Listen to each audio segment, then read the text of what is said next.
Students, welcome to complicated study. आज जो है हम पॉलिटिकल साइंस के एक बेहद महत्वपूर्ण टॉपिक पे चर्चा करने वाले हैं, जो कि है पेरियार, या जिसे आप ईवी रामास्वामी नाइकर के नाम से भी जानते हैं। यह जो टॉपिक है बीए एग्ज़ाम के लिए तो इम्पोर्टेंट होंगे ही, साथ ही साथ अगर आप यूजीसी नेट और अन्य कोई भी गवर्नमेंट जॉब की तैयारी कर रहे हैं तो उसके लिए भी ये काफ़ी ज़्यादा इम्पोर्टेंट है। और ख़ास करके जो बीए के जो स्टूडेंट हैं पॉलिटिकल साइंस के, उसके लिए मैं बता दूं कि इसके बाद आपको पेरियार से संबंधित एक और वीडियो आएगा जिसमें पेरियार के अस्मिता के विचार के बारे में डिस्कस करेंगे हम लोग। तो वो आपके एग्ज़ाम में पूछा जाएगा और काफ़ी ज़्यादा चांस है कि इस बार पूछा जाएगा। तो इस वीडियो को आप अंत तक ज़रूर देखिए। उसके बाद सेकेंड वीडियो आएगा, उसके लिए आप चैनल को ज़रूर सब्सक्राइब कर लीजिए। ठीक है, चलिए हम देखते हैं। तो पेरियार जो है उनका मूल नाम क्या है? पेरियार का जो असली में नाम है वो है ईवी रामास्वामी नाइकर, यानी कि फुल फॉर्म में अगर हम बात करें तो इरोंड वेंकट नाइकर रामास्वामी। तो साउथ का नाम है तो इसलिए काफ़ी लंबा चौड़ा है। और पेरियार की जन्म की हम बात करें तो इनका जन्म इरोंड में, जो कि उस समय मद्रास प्रेसिडेंसी में आता था, तो इरोंड में हुआ था, जो कि 17 सितंबर 18 होगा, यहाँ पे 8 होगा, 1879 में हुआ था। और उनकी जो मृत्यु हुई वो हुई थी 24 दिसंबर 1973 को। ठीक है, पेरियार को जो परिवार था वो नायडू, मतलब ये लोग टाइटल नायडू लगाते थे, नायडू जाति के थे, जो कि हिंदू में निम्न जाति माना जाता है। और मुख्य तौर पर यह जो जाति है आपको साउथ इंडिया में देखने को मिलती है। इसलिए पेरियार का कहना था कि वे निम्न जाति से हैं, इसलिए उन्हें सामाजिक भेदभाव भी झेलना पड़ा था। इसलिए पेरियार ने क्या किया? पेरियार ने विरोध करना शुरू किया। किन किन चीज़ों का? पेरियार ने ब्राह्मणवादी व्यवस्था का विरोध किया, रूढ़िवादी हिंदुत्व का विरोध किया, वर्ण व्यवस्था का विरोध किया, मूर्ति पूजा का विरोध किया, जो मुख्य तौर पे हिंदुओं में होती है, यानी जो सनातन धर्म में होती है मूर्ति पूजा, उसका इन्होंने विरोध किया। हिंदू पौराणिक कथाओं जैसे रामायण, महाभारत या फिर अन्य कई पुराण हैं, उसका इन्होंने विरोध किया। और उस समय बात चल रही थी कि दक्षिण भारत में हिंदी की जो शिक्षण है अनिवार्य करने की, उसका भी इन्होंने विरोध किया। अब हम देखते हैं कि पेरियार नाम इनको किसके द्वारा दिया गया। तो पेरियार जो इनको नाम दिया गया था वह इनके अनुयायियों के द्वारा दिया गया था। अनुयायी का मतलब होता है इनको मानने वाले या इनके शिष्य, एक तरह से कहें शिष्य, इनके कदमों पर चलने वाले, इनके बताए हुए रास्तों पर चलने वाले, या फिर कहे तो इनसे प्रभावित जो लोग थे शिष्य इनके, उन्होंने इनको पेरियार कहा। ठीक है, पेरियार का जो मतलब होता है तमिल भाषा में वो होता है सम्मानित व्यक्ति या फिर महर्षि। ठीक है, पेरियार ने क्या किया? जस्टिस पार्टी का गठन किया और उनके बाद जो है इनकी कुछ सफलताएं रही हैं। तो उनमें से ये एक है कि इन्होंने द्रविड़ कंगडम नामक एक राजनीतिक पार्टी की स्थापना भी की और इनको जो है यूनेस्को द्वारा 1970 में सम्मानित भी किया गया। ठीक, इन्होंने 3 मुख्य रचनाएं की, जो मुख्य तौर पे है वाई वेयर वुमेन एनसेल्व्ड। यह जो थे पेरियार जो थे वह महिला सशक्तिकरण की काफ़ी सारी बातें करते थे, तो इसलिए इन्होंने वाई वेयर वुमेन एनसेल्व्ड नामक एक पुस्तक की रचना की। और उसके बाद पेरियार ऑन बुद्धिज़्म, इन्होंने बौद्ध धर्म पे भी एक पुस्तक लिखी। और इन्होंने एक और पुस्तक लिखा थॉट्स ऑफ पेरियार, जिसमें इन्होंने अपने विचारों को प्रकट किया। ठीक है, तो उसके बाद हम देखने वाले हैं महत्वपूर्ण घटना। महत्वपूर्ण घटना मतलब इनके जीवन में कौन सी ऐसी महत्वपूर्ण घटना हुई जिसके कारण पेरियार बिल्कुल बदल गए और जो कि पेरियार के जीवन को बिल्कुल बदल दिया। तो उनमें से एक जो घटना है वो है काशी की घटना। तो काशी की घटना में क्या होता है? पेरियार जो है 1904 की यह घटना है। पेरियार क्या करते हैं कि एक ब्राह्मण के भाई को गिरफ्तार कराने के लिए, वो कुछ जो ब्राह्मण का भाई रहता है कुछ आपराधिक काम किया हुआ रहता है, तो उसको पकड़ाने के लिए क्या करते हैं, जो न्यायालय के अधिकारी होते हैं उसकी जो है मदद कर देते हैं। तो इससे पेरियार के जो पिता हैं, जो कि ब्राह्मण जो है, देखिए पेरियार का कहना था कि छोटी जाति में होने के कारण जो है सामाजिक भेदभाव भी झेलना पड़ा, लेकिन पेरियार के जो पिता थे ब्राह्मण के मित्र थे और उनका बहुत आदर भी करते थे। इसलिए पेरियार को जो है उनके पिता ने बहुत पीटा। क्यों पीटा? क्योंकि पेरियार ने न्यायालय के अधिकारियों की मदद कर दी थी। किसको पकड़ने के लिए? ब्राह्मण के भाई को पकड़ने के लिए। इसलिए पेरियार को उनके पिता ने पीटा। तो पेरियार क्या करते हैं, वहाँ से अपने घर को छोड़ के निकल जाते हैं। कहाँ निकल जाते हैं? काशी के लिए। काशी पहुँचते हैं। तो काशी में पेरियार को पता चलता है कि कहीं पे निःशुल्क भोजन की व्यवस्था की गई है, जहाँ पे निःशुल्क भोज हो रही है। लेकिन जब पेरियार वहाँ पहुँचते हैं तो पेरियार को पता चलता है कि वो जो भोज व्यवस्था भोजन की गई है वह केवल ब्राह्मणों के लिए ही है। होता है ना ब्राह्मण भोज, जो कहीं पे लोग 11 ब्राह्मण 101 ब्राह्मण या कुछ ब्राह्मण को खिलाते हैं, तो वो कुछ ब्राह्मणों के अलग से भोज होते हैं श्राद्ध में या फिर किसी अन्य कर्म क्रिया में। जो भोज होते हैं ब्राह्मणों के लिए होते हैं। तो पेरियार भी वहाँ पहुँच जाते हैं।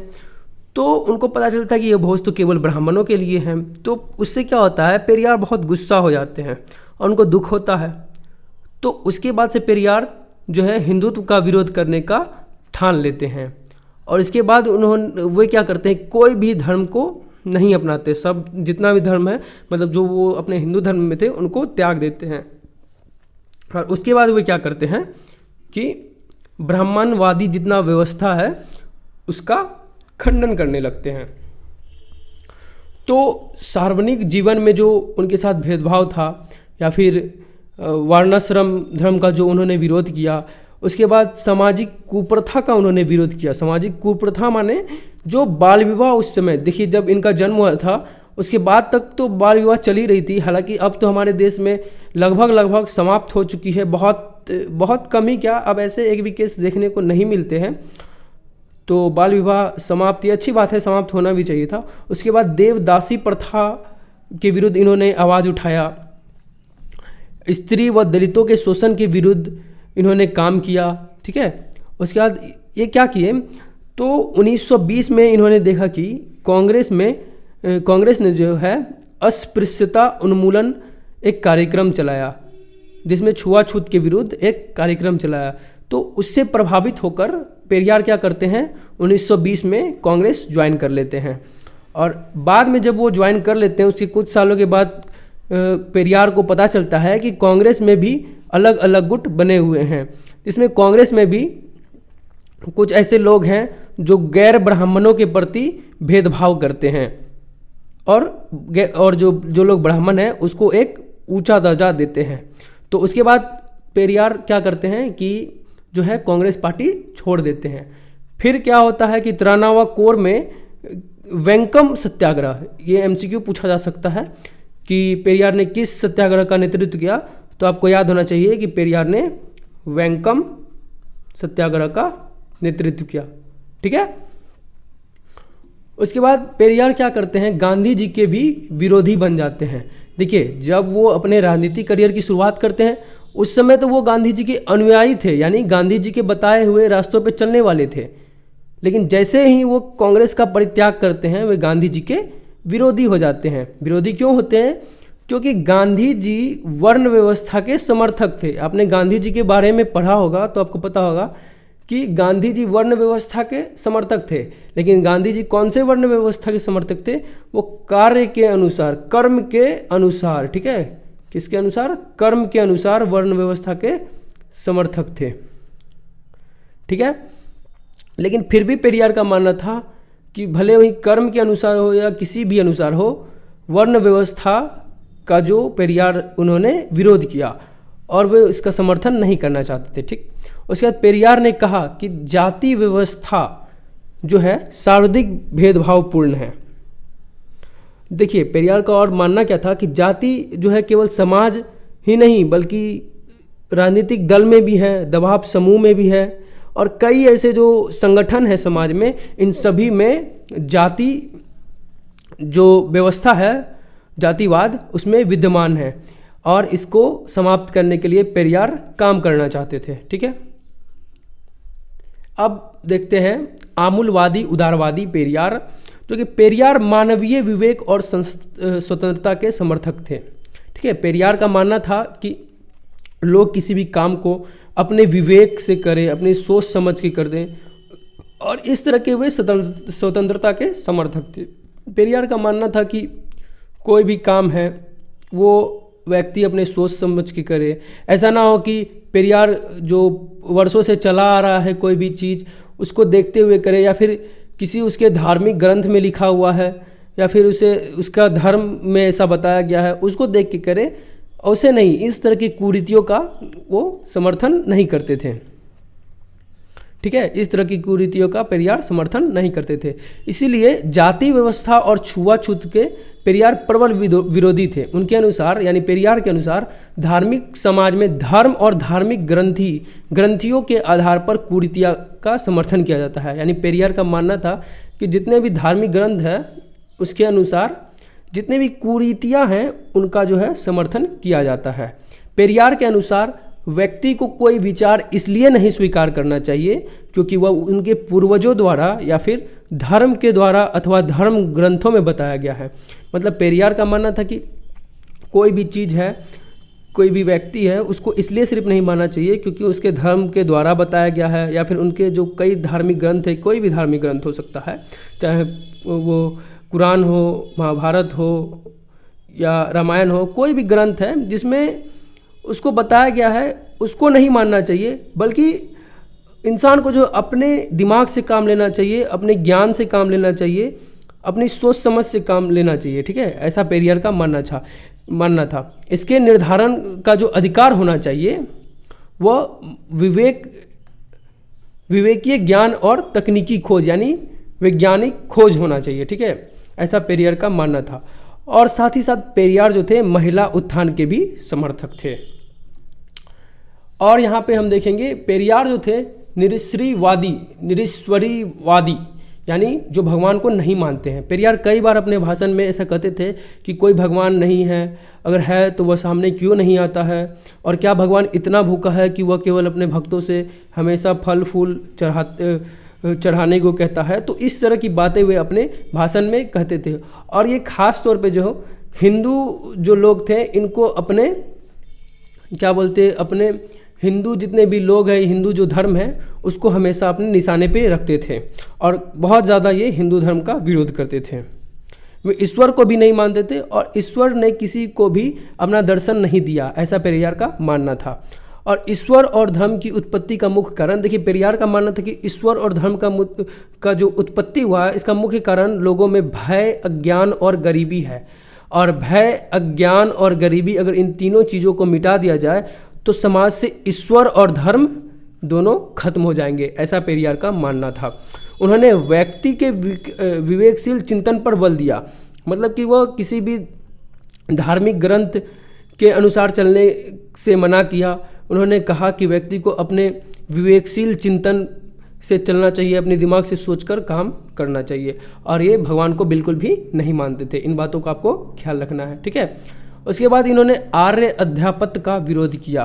देखिए पेरियार के अनुसार जो आर्य जो है वो आर्यों के द्वारा द्रविड़ों पर अध्यापत्य स्थापित किया गया है। पेरियार का ऐसा मानना था कि जो वेदों के द्वारा जो निर्मित किया गया है वर्णाश्रम और धर्म का निर्माण किया गया है तथा इसी वर्णाश्रम से शूद्रों की उत्पत्ति हुई है, और ब्राह्मण जो आर्य प्रजापति के थे उन्होंने स्वयं को समाज का नेतृत्वकर्ता मान लिया है, जिससे समाज में ऊंच नीच के भाव का विकास और सामाजिक विषमता पैदा हुई है, ऐसा पेरियार का मानना था। पेरियार के अनुसार छुआछूत मानवीय गरिमा को क्षति पहुंचाने वाला सर्वाधिक कठोर माध्यम है। जो छुआछूत है यह मानवीय गरिमा को क्षति पहुंचाने वाला सर्वाधिक कठोर माध्यम है, ऐसा पेरियार का मानना था। ऐसे तो ये कठोर माध्यम है ही व्यक्ति को क्षति पहुंचाने का, मतलब व्यक्ति के मन में घिन्नता पैदा करने का या फिर छुआछूत, ये सब अच्छी बात तो है नहीं। ठीक है, उसके बाद क्रांति और साम्यवाद। समाज में क्रांति परिवर्तन शुरू से तो होते रहे हैं, परंतु जो छुआछूत समाप्त करने के लिए ही क्रांतिकारी परिवर्तनों की आवश्यकता है। ठीक है, ऐसा पेरियार का मानना था। जहां राजा, पुजारी, जाति, धर्म एवं ईश्वर के विरुद्ध क्रांति की जाएगी, ऐसा पेरियार का मानना था। पेरियार का आत्मसम्मान आंदोलन, देखिए यहाँ पे आपको याद करना है कि पेरियार का जो आत्मसम्मान आंदोलन है कब हुआ था? 1925 में। क्यों हुआ था? साम्यवादी जो विचारधारा था यह इससे प्रभावित था, साथ ही साथ इसके माध्यम से सामाजिक भेदभाव का विरोध किया गया। तो पेरियार का जो आत्म सम्मान आंदोलन था वह सामाजिक भेदभाव का विरोध करने के लिए यह आंदोलन चलाया गया था। इस आंदोलन का लक्ष्य था कि तमिल प्रदेश के गैर ब्राह्मणों के मन में अपनी द्रविड़ परंपरा पर गर्व का भाव जगाना था। ठीक, उसके बाद पेरियार क्या करते हैं, वाल्मीकि रामायण के जो रावण हैं, ठीक है, रावण आपने रामायण पढ़ी होगी या देखी होगी टीवी में, तो आपको पता होगा जो रावण थे, पेरियार ने उनको लोगों को बताया कि वे द्रविड़ जाति के आदर्श नायक है, यानी द्रविड़ जाति के आदर्श नायक रूप में बहुत ही बड़े व्यक्ति है द्रविड़ जाति के, और जो राम हैं उनको आर्य जाति का दुष्ट व्यक्ति के रूप में प्रस्तुत किया। लोगों के मन में राम के खिलाफ घृणा पैदा की और रावण के खिलाफ क्या किया, आदर्श व्यक्ति रावण को बना के प्रस्तुत किया लोगों के मन में। ठीक है, और पेरियार पे हमेशा से ये आरोप लगता रहा है, और ये सही भी बात है कि पेरियार हमेशा हिंदू देवी देवताओं के जो है विरुद्ध में बहुत उल्टी सीधी बातें करते थे और बहुत कीचड़ उछालते थे हिंदू देवी देवता के ऊपर। पेरियार ने अपनी एक रामायण की रचना की जिसका उन्होंने नाम रखा पेरियार रामायण। ठीक है,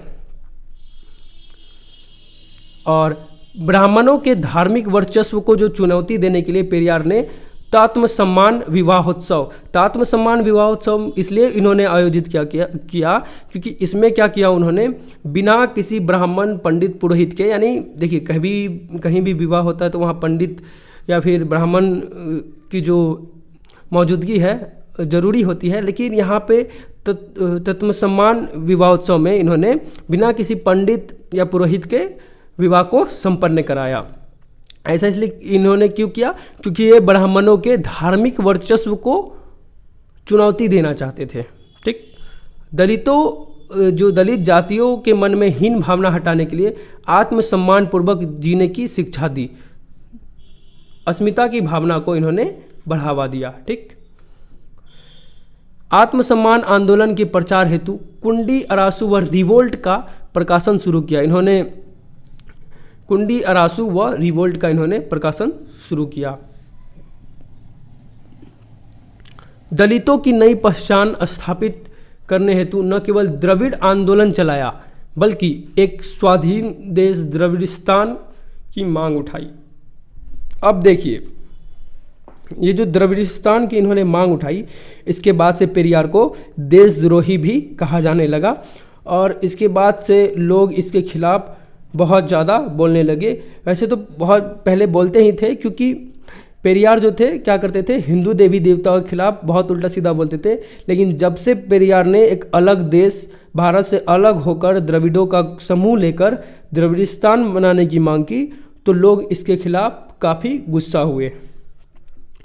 उसके बाद एक और विवाद हुआ पेरियार के साथ में, भाषा विवाद, जो कि मद्रास प्रेसिडेंसी में जब जो चक्रवर्ती राजगोपालचारी के नेतृत्व में स्कूली स्तर पे जो हिंदी भाषा अनिवार्य करने की बात कही गई थी, तब पेरियार ने इसका काफ़ी विरोध किया इस नीति का। और इस विरोध के जो मुख्य दो कारण थे वो ये थे कि तमिल में हिंदी लागू करने का अर्थ तथा संस्कृत का पुनरुत्थान था और हिंदी के बजाय मातृभाषा पर बल दिया जाना चाहिए था। ऐसा पेरियार का कहना था कि हिंदी के बजाय जो वहाँ की मातृभाषा है उस पर बल दिया जाना चाहिए। ठीक, पेरियार ने मातृभाषा को पराई आर्य भाषा को आक्रमण से बचाने का आह्वान किया। जो पेरियार जो थे, मतलब जो वहाँ की मुख्य जो भाषा थी, जो तमिलनाडु की मुख्य भाषा तमिल, और इसको उन्होंने कहा कि आर्य भाषा, हिंदी को उन्होंने क्या कहा, आर्य के भाषा का आक्रमण से बचाने का आह्वान किया। उसके बाद यूनेस्को ने जो है पेरियार को नए युग का पैगंबर कहा, दक्षिण पूर्व एशिया का सुकरात कहा। सुकरात के बारे में आपको मालूम ही होगा, ठीक है, नहीं मालूम है तो आप इस पे वीडियो देख सकते हैं। और समाज सुधार आंदोलन का पिता माना। ठीक है, यूनेस्को ने ये तीनों उपाधि पेरियार को दी। 1970 में इन्हें यूनेस्को द्वारा सम्मानित किया गया और 1938 में तमिलनाडु तमिलों का नारा दिया। कि किसने दिया? पेरियार ने 1938 में तमिलनाडु जो है तमिलों के लिए है ऐसा नारा दिया। और अब आते हैं जस्टिस पार्टी और द्रविड़ किंगडम की स्थापना पे। तो 1916 में जो है जो जस्टिस पार्टी की जो इन्होंने स्थापना की, और इसका जो मुख्य उद्देश्य था ब्राह्मण समुदाय की आर्थिक शक्ति व राज्य का विरोध और गैर ब्राह्मणों का सामाजिक उत्थान था। मतलब इन्होंने जो जस्टिस पार्टी का गठन किया वो केवल इसलिए किया था क्योंकि इससे ब्राह्मण जो जाति के समुदाय के जो लोग हैं उसका आर्थिक शक्ति व राज्य का विरोध करना था, और जो जितने भी गैर ब्राह्मण हैं उसे सामाजिक उनका उत्थान करना था। 1937 में जस्टिस पार्टी का नेतृत्व पेरियार ने संभाला, ठीक है। और 1944 में पेरियार ने जस्टिस पार्टी का नाम बदल के द्रविड़ किंगडम कर दिया, ठीक है, द्रविड़ किंगडम। इसका प्रभाव मुख्यतः विद्यार्थी व शहरी लोगों पर था। जो ये पार्टी थी द्रविड़ किंगडम, इनका जो प्रभाव था मुख्यतः विद्यार्थी जो स्टूडेंट लोग थे उस पर था, और शहरी जो मुख्य तरह के लोग थे, मुख्य लोग जो शहरी लोग थे उन पर था। 1949 में पेरियार और अन्नादुरई के बारे में आप जानते होंगे, काफ़ी बड़े राजनीतिक रहे हैं, राजनीति जो नेता रहे हैं हमारे देश में, अन्नादुरई। तो इन दोनों के बीच में जो मतभेद हुए उनके बाद जो है द्रविड़ किंगडम का विभाजन हो गया। तो दोस्तों कैसा लगा आपको वीडियो, आप कमेंट करके ज़रूर बताइएगा, और अगर आप चैनल पर नए हैं तो चैनल को सब्सक्राइब जरूर करिएगा और बेल आइकन को भी साथ में दबा लीजिएगा। और अगर आप PDF पाना चाहते हैं तो हमसे टेलीग्राम में यहाँ से जुड़ सकते हैं, इसका लिंक आपको डिस्क्रिप्शन बॉक्स में मिल जाएगा। कमेंट करके बताएं कि अगला वीडियो कौन सी टॉपिक पे चाहिए।